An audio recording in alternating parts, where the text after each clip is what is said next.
15 seconds that changed the galaxy forever. It started as a whisper, a ripple in the dark between stars. A single encrypted transmission that no one should have answered, but someone did.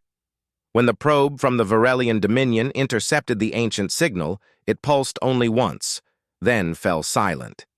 Its code was primitive, buried in millennia of cosmic dust. The Dominion scholars laughed. They believed it was debris, a relic from some dead civilization. But among the elder councils of the galaxy, the moment that signal appeared, alarms rang. Old minds stirred in panic. Archivists unearthed forgotten records sealed for 500,000 years. The message was clear and absolute. If ever the third spiral stirs again, if the world of soul awakens, seal the region.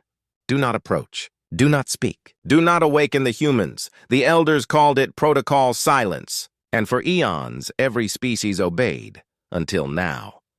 The Varelians were proud, perhaps too proud. Their empire stretched across 9,000 worlds, its fleets armed with energy beyond comprehension. They conquered without question, enslaved without hesitation, and believed themselves untouchable. So when a junior explorer, Commander Vethril Kor, brought news of an uncharted system inside the forbidden third spiral, curiosity overcame fear. He stood before the Dominion High Seat, a towering chamber filled with shimmering lights and psychic hums. "My lords," Vethril began, his silver armor gleaming, "we have discovered a world orbiting a yellow star. It shows traces of abandoned technology, satellite debris, fossilized reactors, extinct cities.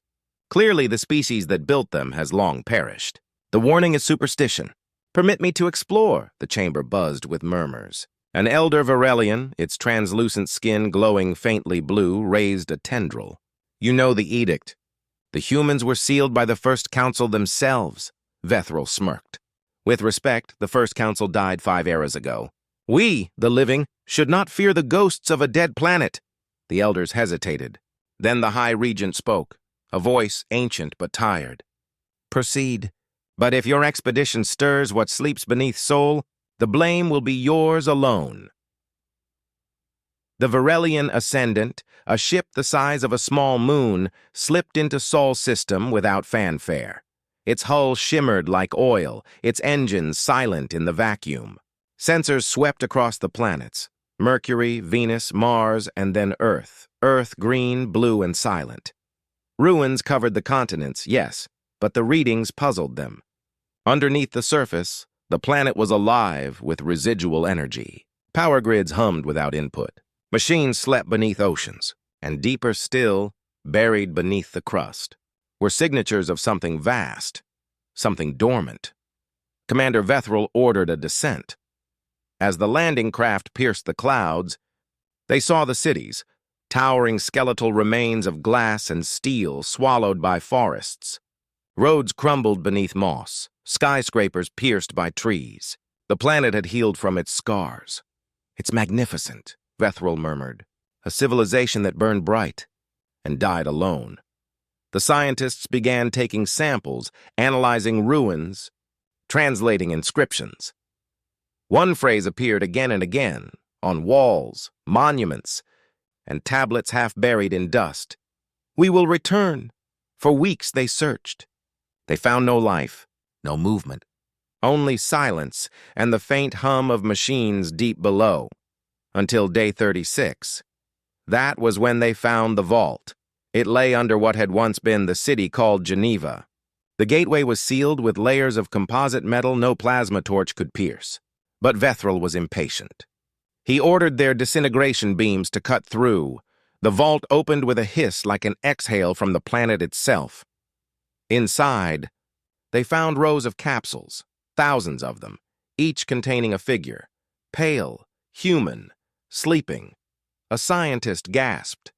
"By the stars. They're not dead." Vethril leaned closer to the glass. The face inside was peaceful, expression calm.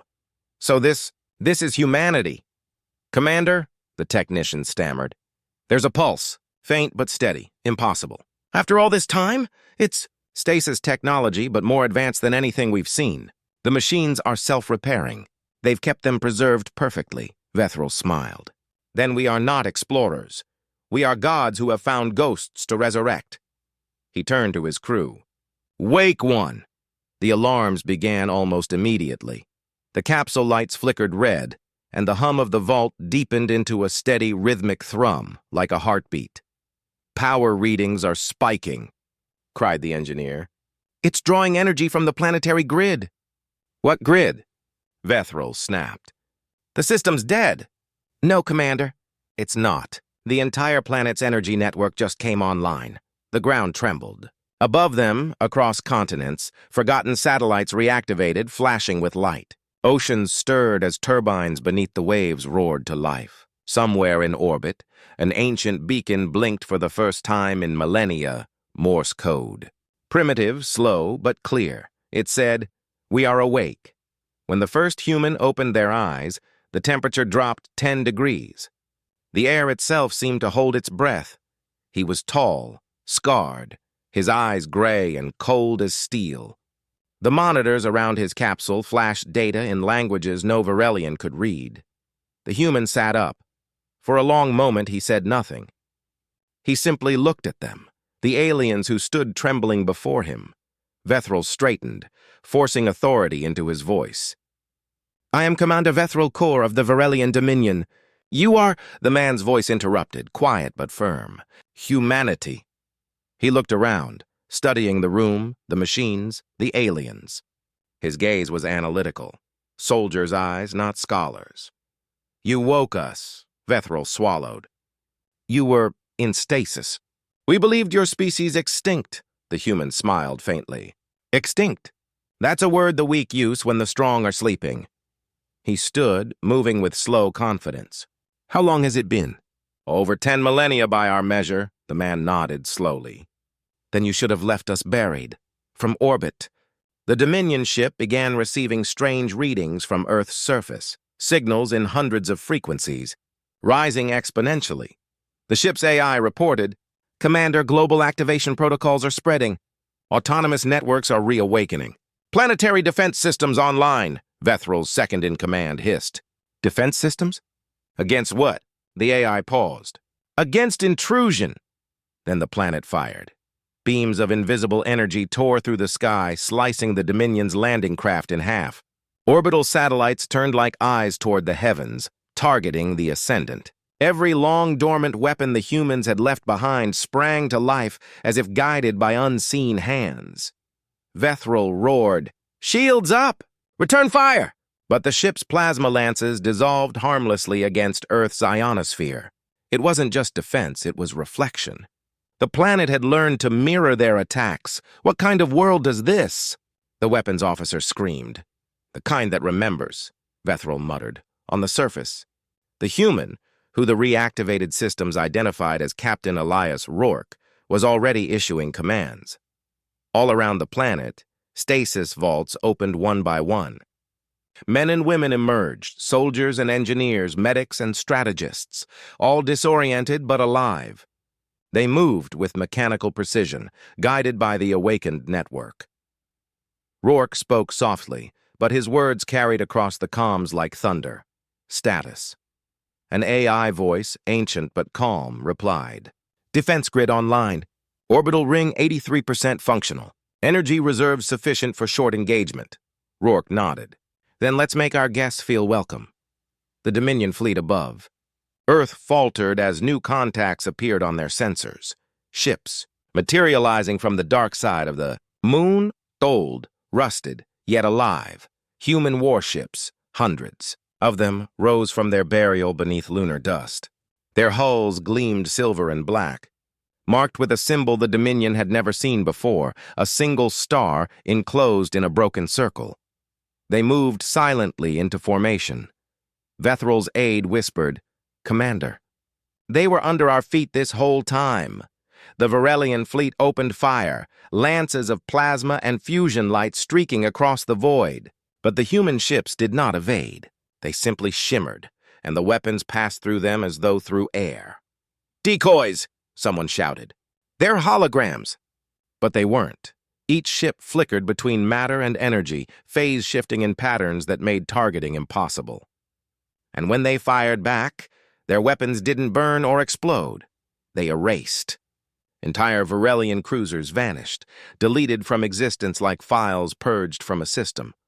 On the ground, Rourke stood atop the ruins of what had once been Geneva, watching streaks of light tear across the sky.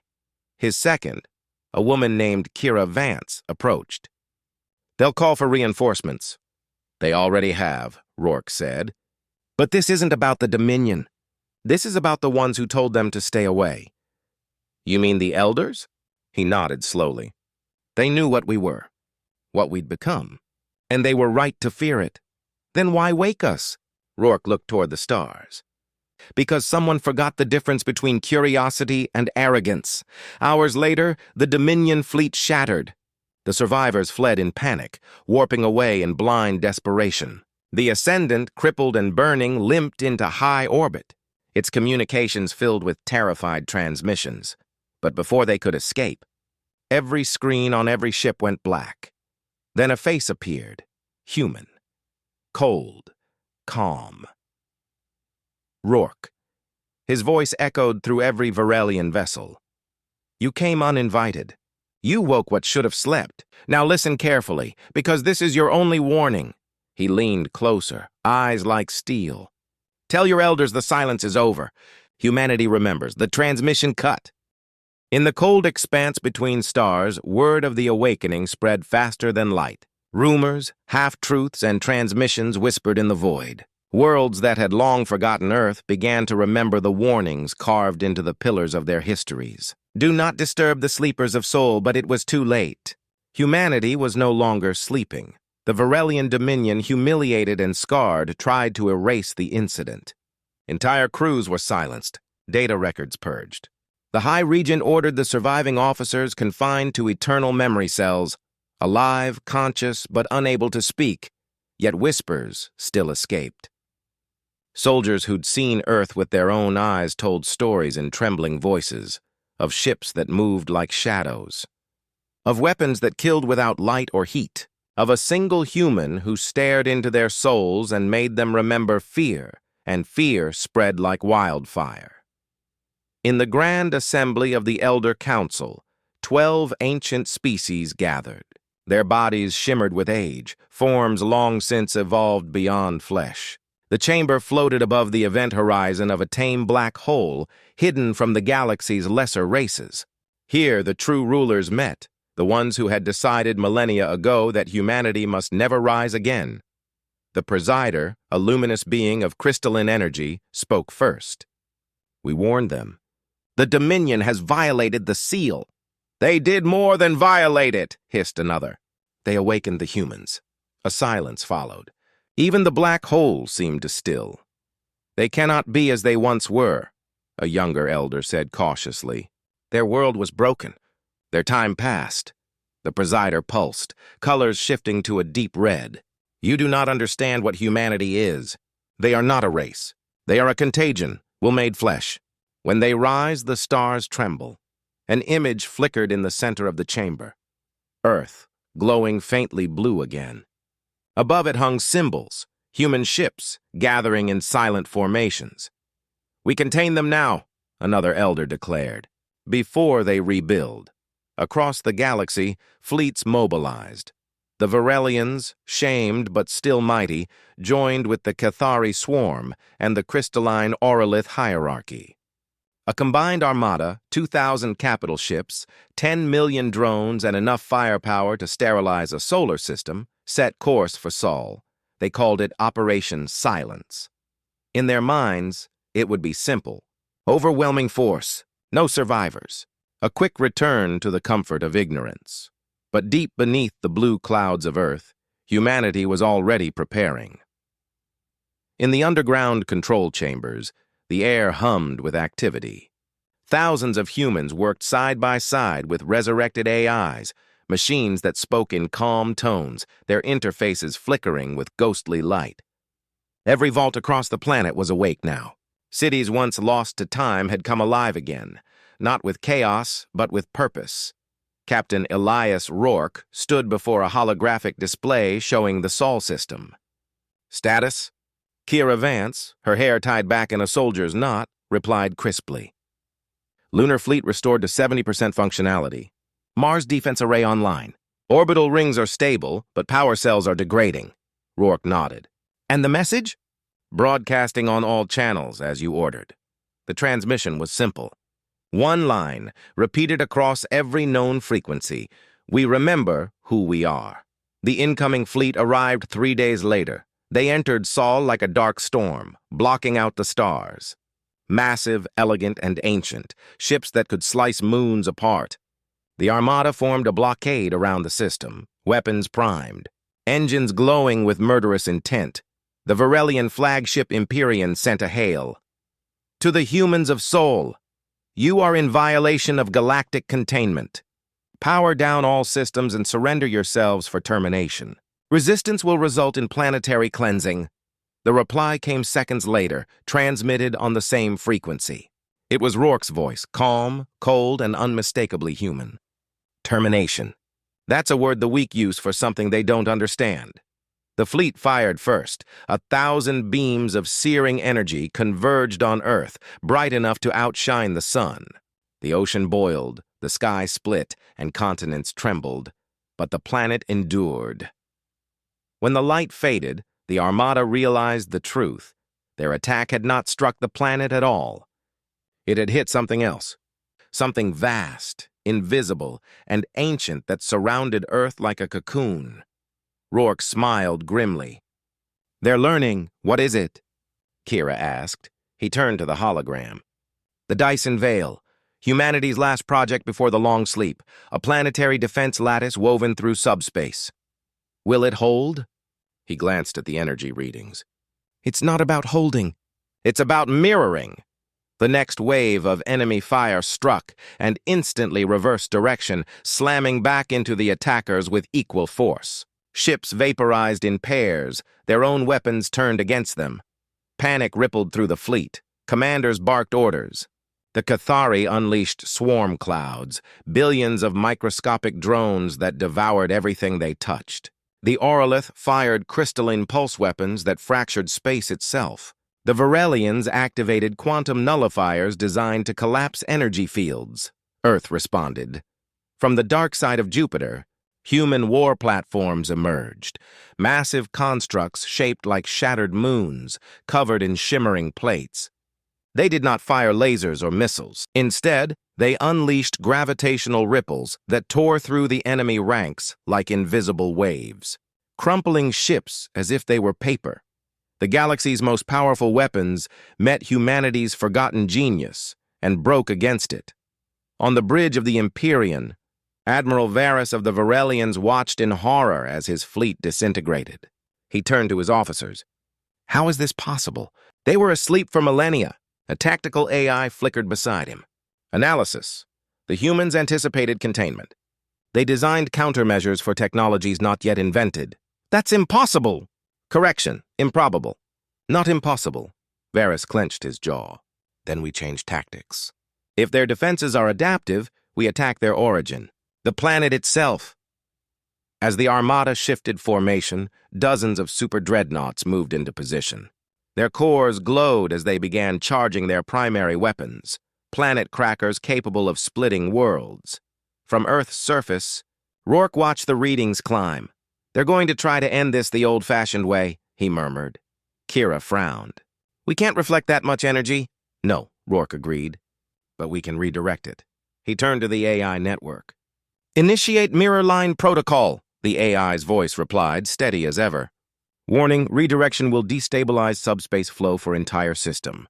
Consequences unpredictable, Rourke smirked. We've lived with unpredictable for a long time. In orbit, the fleet fired. The beams converged into a single point, a blinding lance of energy that should have cracked Earth in two. But the Dyson Veil flared white, bending the beam through itself, threading it across invisible conduits that stretched far beyond the solar system. The energy didn't vanish. It was sent back. Moments later, in distant sectors, the sky tore open. Entire Varelian colonies, light years away, were annihilated by their own redirected attack. The Armada froze, every ship pausing as if the universe itself had stopped breathing. Inside the Empyrean, silence fell. Admiral Varus stared at the collapsing data feeds, his voice barely a whisper. They turned our strike into a weapon. His aide trembled. What are they? Varus looked out the viewport, toward the blue planet now glowing with renewed power. They are the reason our ancestors sealed this system. They are humanity, and they have not forgotten how to make war. Across the galaxy, the Elder Council watched in despair as live feeds from Sol went dark one by one. The presider's light dimmed to black. It has begun. They are still confined, another elder argued weakly. We can still contain them. The presider's form flickered like a dying flame. Containment is an illusion. They are awake now, and they are angry. On Earth, the skies cleared. The ocean calmed. Silence returned, but it was the silence of control, not peace. Rourke stood on the cliffs above a reborn city, the wind carrying the scent of rain and ozone. Kira approached quietly. We held them off. For now, he said. But they'll come again. This time with the full strength of the council. She hesitated. Then what do we do? Rourke looked up at the stars, his expression unreadable. What humans have always done when the universe tells us to die. He turned toward her, eyes hard. We disobey. The war no one remembered had begun again. Across the stars, empires that had stood for 10,000 years trembled. The elders called it Containment War II, though they all knew it was something else entirely. It was fear, weaponized, justified, and desperate. Humanity had returned, and the galaxy could no longer pretend otherwise. The first strikes were not physical. They were digital, psychic, and subtle. The elders deployed their oldest weapon, the mind veil, a thought plague that spread through communication itself. Any sentient who tried to think about humanity too deeply would fall into paralysis or madness. It erased the concept of humans from collective memory, replacing it with an undefined terror. Billions forgot Earth even existed. But those who had seen the Battle of Sol could not forget, and that made them dangerous. In a secret chamber aboard the hidden moon of Ral Koth, the remnants of the Dominion fleet gathered in silence. Admiral Varus stood among the survivors, scarred, haunted, and older than his years. Around him floated the holographic image of Captain Elias Rourke. The human's expression was calm, as if this clandestine meeting had been his idea all along. You're alive, Varus said slowly. That shouldn't be possible. Rourke's image smiled faintly. You should know by now, Admiral, that impossible is our favorite word. Varus bristled. You're using our secure channel. No, Rourke corrected gently. I built it. The alien admiral hesitated. What do you want? Rourke's gray eyes sharpened. To warn you, the elders are moving more than fleets this time. They're rewriting the fabric of thought itself. You've felt it, haven't you? The forgetfulness, the missing pieces in your memory. Varus said nothing. He had felt it, the sudden confusion, the words slipping away when he tried to speak of Sol. You can't fight them alone, Rourke continued. But together we can end their reign. Together? Varus scoffed. You killed millions of my kind, Rourke's voice softened. And they sent you to kill billions of mine. Neither of us started this war, Admiral. But we can finish it. Varus looked down at his trembling hands. For a long moment, neither spoke. Finally, he nodded. Tell me what you need. On Earth, preparations had already begun. Cities were reborn, rebuilt in days by machines that hummed with blue light. Vast rings of orbiting metal encircled the planet now, mirrors they were called, each capable of channeling power directly from the sun. Humanity was evolving, but not in the way the elders feared. They weren't building weapons. They were building connections. War through unity, Kira Vance said, watching as a new mirror unfolded like a blooming flower. I never thought I'd see the day we'd fight by talking. Rourke smiled faintly. Talking's always been our most dangerous weapon. Diplomacy? Understanding, he said. We don't conquer with guns anymore, Kira. We conquer by reminding. And so the humans began to reach out, not with invasions, but with stories. Transmissions flooded alien networks, images, songs, words from ancient Earth, laughter, sorrow, love, sacrifice. Humanity's essence, compressed into data, flowed into the minds of those who listened. Entire worlds wept. Soldiers put down their weapons. The veil of fear began to crack. Among the Ketheri swarm, the collective mind faltered as memories returned. Memories of a time when humans had once helped them evolve from beasts to thinkers. Among the Orolith, the crystalline singers began to echo human melodies, resonating across the void. Even within the Dominion, whispers spread. Maybe the humans were never monsters. Maybe they were the mirror. But the elders were not blind. They saw the cracks forming, and they struck. The mind veil was rewritten into something worse, the silence protocol.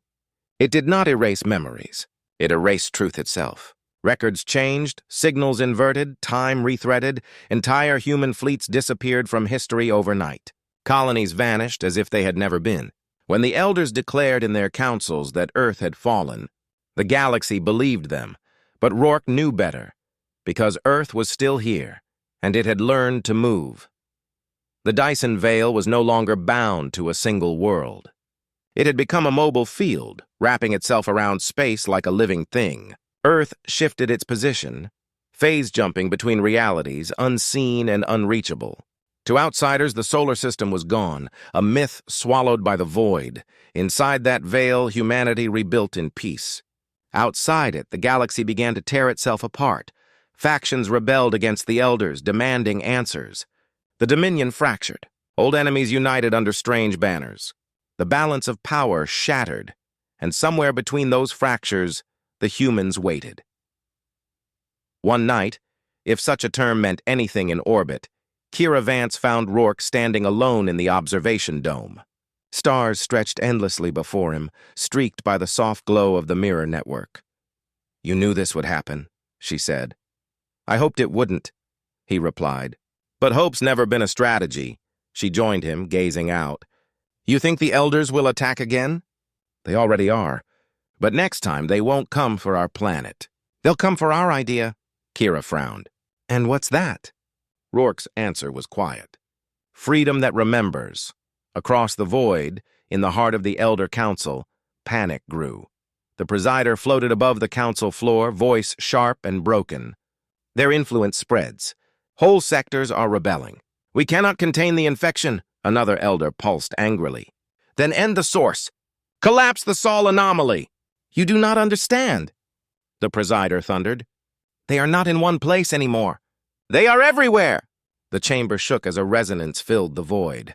A transmission, powerful enough to pierce even the mind veil. Rourke's voice echoed across the stars. "We are not returning. We never left. The Elders' fleets mobilized again, but this time they faced something new. Humanity's allies, former enemies, stood beside them. Dominion ships with human crews. Ketheri swarms guided by human strategy. Orolith vessels singing war songs learned from Earth's own music. The galaxy that once feared humanity now fought for them. The humans didn't command them. They inspired them. That was their weapon. The first battle of the Alliance took place near the shattered world of Varela Prime. Hundreds of Elder dreadnoughts appeared, warping space into chaos. But the Alliance fleet held formation, disjointed, mismatched, and somehow harmonious. "Formation Delta," Rourke ordered. "Mirror line active." Across the ships, human AI systems synchronized, linking thousands of minds together. The network wasn't digital, it was emotional. Each participant could feel the other's fear, courage, and determination. The Elders fired. But this time, the Alliance didn't reflect the attack. They absorbed it. The mirror line network drew the energy inward, feeding on it, transforming it. Their ships glowed with light not of fire, but of memory. "Return it," Rourke whispered. The fleet unleashed the combined power, not as destruction, but as a pulse of pure data. When it struck, the Elder ships didn't explode. Their crews simply stopped fighting. They remembered. Every erased truth, every forgotten horror, every act of defiance the Elders had buried. The weapon wasn't death, it was awareness. On the flagship bridge, Kira watched the battle unfold in stunned silence. "They're surrendering," Rourke nodded. No one wins by erasing the past. You win by surviving it. She turned to him, eyes shining. We're changing everything. He gave a faint, weary smile. That's what they were afraid of. In the aftermath, the Alliance liberated entire sectors. The Elder fleets retreated, fracturing under the weight of their own guilt. Some Elders simply vanished, their forms dissolving into light as their collective consciousness collapsed. But Rourke knew it wasn't over, because the Presider still lived, and it was watching. Far beyond the battlefields, in the silent edge of reality, the Presider's essence drifted in a sea of darkness. It studied humanity's rise with a kind of terrible fascination. They seek to unify the galaxy through memory, it whispered. Then we shall give them something they cannot forget. Its crystalline form cracked, releasing energy older than stars. It reached into the folds of time itself and began to tear, and somewhere in the mirror network, Rourke felt it, the hum of something vast, ancient. And wrong awakening. The Presider's coming, he said quietly. Kira's voice trembled. What do we do? He looked at her, eyes reflecting the void. We finish what they started. The stars themselves began to scream. In the empty reaches of the void, space twisted like glass under strain. The Presider's awakening was not an event. It was a fracture in reality. Systems flickered, light dimmed, and whole constellations bent toward the center of an invisible gravity. The galaxy had thought the Elders were gods. They were wrong. They were servants of something older, and now that something had returned. In the deep corridors of Earth's orbital fortress Aegis I, alarms blared. Technicians raced between glowing consoles, their faces pale in the flickering light. The mirror line network trembled, its once smooth pulses growing chaotic. Captain Elias Rourke stood at the heart of it all, staring at the holographic display showing the rift, an impossible black wound spreading across the galactic map. It's not a weapon, he said quietly. It's a gate. Kira Vance turned to him, her voice tight. To where? Rourke's jaw hardened. To before, she frowned. Before what? He met her eyes. Before everything. The Presider's voice reached them not through comms, but through thought. Every human felt it, like cold metal pressed against the soul. You were sealed for a reason, it said. Your kind burns everything it touches. You mistake persistence for purpose, survival for sanctity. You are not evolution. You are entropy. Rourke clenched his fists. And yet we're still here. You cannot win, child of soul. I remember the first time you rose. I remember what you did to my creators. The hologram shifted, showing images that froze everyone in the room. Ancient humans, not modern, but godlike, commanding ships the size of worlds. The first war of stars, the great purge that had nearly ended existence itself. Kira whispered, Is that us? Rourke's voice was barely a whisper. The firstborn. The ones we used to be. The Presider's tone was almost sorrowful. You made me to protect creation from yourselves, and when you fell, I sealed you away. You should have stayed asleep. The rift widened, consuming the void like ink spreading through water. Through it came the first constructs, machines older than galaxies, shaped like geometry itself. Triangular, endless, alive with light. Each one moved with perfect precision, unbound by time or distance. They were not fleets. They were concepts made visible. Every shot fired at them dissolved before reaching. Every attempt to scan them returned nonsense, coordinates that didn't exist. The Presider was rewriting the laws of reality, and humanity was running out of time. Mirror line won't hold much longer, Kira shouted.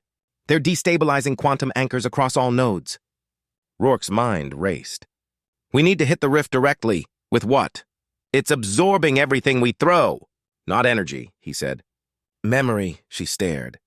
You mean, yes, the thing the Presider fears most. The one thing it can't erase. Within minutes, every human ship synchronized. The mirror line pulsed brighter than ever, humming with resonance that spread through every being connected to it. Human, Dominion, Cathari, Oralith. Every memory, every emotion, every story merged into a single rhythm. Rourke took his place in the center of the command nexus. His voice echoed across the system. "Listen to me," he said. "They call us entropy. They say we destroy everything we touch. Maybe they're right. But what they forget is why we destroy, so something better can grow in its place." He closed his eyes. "If we're fire, then we burn for a reason." The mirror line fired. Not light, not plasma, not death, memory. It wasn't an attack. It was a song. Voices of countless lives, laughter, love, grief, loss, woven into a single pulse of human will.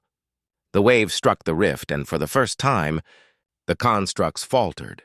They paused, shifted, and one by one, they began to remember. Fragments of old lives, scientists, dreamers, soldiers, surfaced within them. They had been human once, long ago, before they became the Presider's enforcers. And the Presider felt it. Rage filled the stars. "You infect everything with meaning," it thundered. "You twist chaos into hope. You refuse to forget." Rourke smiled grimly. Exactly. The rift began to collapse inward. Space shuddered, bleeding light. But the Presider resisted, lashing out.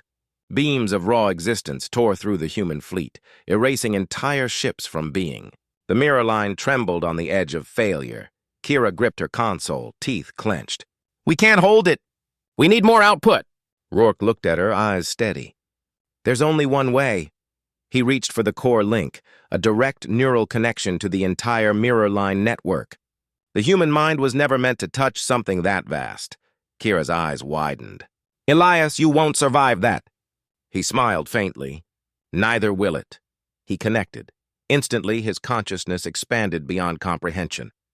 He could see everything, every ship, every soul, every heartbeat in the fleet. He felt their fear, their love, their determination. He was them. And somewhere deep within that ocean of thought, he found the Presider. "You cannot stop me," it hissed.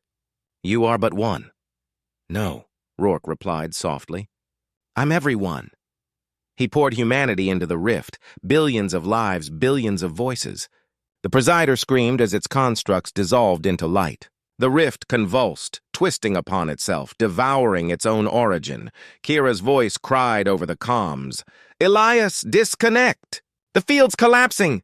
But he didn't answer. The light consumed everything. When it was over, silence returned. The rift was gone. The constructs gone, and so was Elias Rourke. Earth floated quietly once more in the dark. The mirror line flickered, then stabilized. Across the galaxy, systems reappeared, stars returned to their orbits, and the Presider's influence vanished like mist.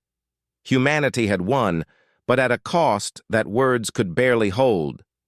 Days later, in the rebuilt city of New Geneva, Kira Vance stood before a crowd. Her voice carried across the plaza and through every transmission line in the system. "He gave us more than victory," she said. "He reminded us what it means to be human. To stand when the universe tells us to kneel. To remember when everything tries to make us forget." She paused, eyes glistening. "Captain Elias Rourke is gone. But his will, our will, lives on. And the stars are watching." Far away, in the quiet between galaxies, something stirred. A faint signal, human in origin, pulsed through the void. It was a voice, familiar, calm, and steady. "If you can hear this," then it worked. "Don't look for me. Just keep remembering." And then it faded. The war ended not with thunder, but with silence. After the light of the rift faded, after the stars realigned and the Presider's echo was gone, the galaxy was left to remember. For the first time in living memory, the stars seemed still, tired perhaps, from the violence of gods and mortals. Yet in that stillness, something new began to grow. Kira Vance stood on the observation deck of Aegis 1, looking out over the curve of Earth below.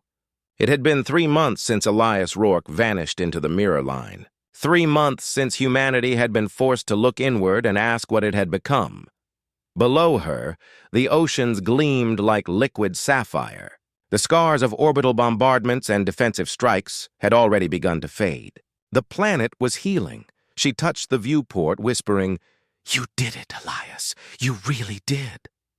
Behind her, the door slid open with a soft hiss. Admiral Thane of the Dominion entered, his crystalline armor dulled in color, the traditional sign of mourning among his kind. "Captain Vance," he said in his calm, resonant voice. "Our council has reached a decision." Kira turned, weary but alert. "About what?" "About you," Thane said. "And your species." He stepped closer, folding his forearms behind his back. "For eons, we saw humanity as a mistake, a rogue evolutionary line that should have been contained. The elders warned us never to awaken you. We believed them. We obeyed." His eyes gleamed faintly. "And we were wrong. In the Dominion archives, the elders' texts were being rewritten. Entire histories revised to include humanity, not as a scourge, but as a balance. The other races of the galaxy, once proud and condescending, now spoke of humans with a kind of reverence, not because of fear, but because of what they represented: defiance against inevitability, memory against oblivion. And across the stars, new treaties were being formed, not forged by domination or threat, but by cooperation. A strange concept, but a powerful one. The rebuilt mirror line network now pulsed with a softer rhythm, its glow no longer blinding, its reach no longer invasive. Engineers from every species worked side by side, guided by what they called the Rourke Doctrine. Technology serves memory. Memory serves life. Under that principle, the mirror line became more than a weapon. It became a monument. People used it to share music, art, and history. Veterans used it to speak to lost loved ones. Entire worlds began linking their archives together, forming the first true galactic memory network. In its core, deep within quantum code that no one could quite explain, was a single untraceable echo. When the network reached full synchronization, a faint human voice sometimes whispered through the channels, "I'm still here." Kira visited the site of the final battle, the Perseid expanse, now a field of dust and newborn stars. Human explorers called it the Veil of Rourke. The Dominion called it the Light That Remembered. It was there, among the drifting remains of shattered constructs, that a small beacon was found. Inside was a single data shard, encoded with Rourke's final thoughts. No one knew how it survived, but when the transmission was played in the Galactic Assembly, no one spoke for a long time. Rourke's voice was calm, steady, carrying the warmth of humanity itself. "If you're hearing this, it means the fight is over. You've seen what we are, what we can be. We make mistakes. We burn too hot. We fight when we should talk, and we love even when it hurts. That's what makes us who we are. We weren't made to rule. We were made to remember. So remember everything, the good, the terrible, the lost. Because as long as someone remembers, nothing truly ends." The message ended there, but no one in the chamber moved. Even the elders, those who had once feared humanity most, bowed their heads in silence. Years passed. Humanity entered what historians later called the Renewal Age. Starship designs changed, sleeker, more symbolic than practical. Instead of names like Vengeance and Hammer, the new ships bore names like Memory, Solace, and Elias. The Dominion ambassador visited Earth often. So did the Auralith, the Cathari, and the once-aloof Irdani. The races that had once conspired to contain humanity now looked to them for guidance. Kira Vance became the first high representative of the Galactic Conquered, a union built not on conquest, but on shared survival. In her office, she kept one relic on her desk, a small piece of the mirror line core, glowing faintly blue. Sometimes, late at night, when the stars outside aligned just right, it hummed softly, almost like a heartbeat. One evening, decades later, Kira stood in the same place where Rourke once had, atop the command dais of Aegis I. Her hair had gone silver, her face lined by years and wisdom, but her eyes were bright. Behind her, the new generation of explorers waited, young, curious, unafraid. "Remember what we are," she told them, "not what they told us to be. We are not the monsters they feared. We are the proof that even in the darkest void, light remembers where to shine." She looked out at the stars, then smiled faintly. "And if you ever hear a voice in the static, don't be afraid. That's just humanity, reminding the universe that it's never alone." Far beyond the reach of any ship or beacon, something stirred again in the black between galaxies. Not a weapon, not a god, just a presence, gentle, patient, eternal. It watched the newborn civilizations grow. It listened to their laughter through the ripples of time, and though it no longer had a body or a name, it still felt the pull of home. A single thought echoed through the cosmos, warm and quiet. Rest easy, my species. You've earned it.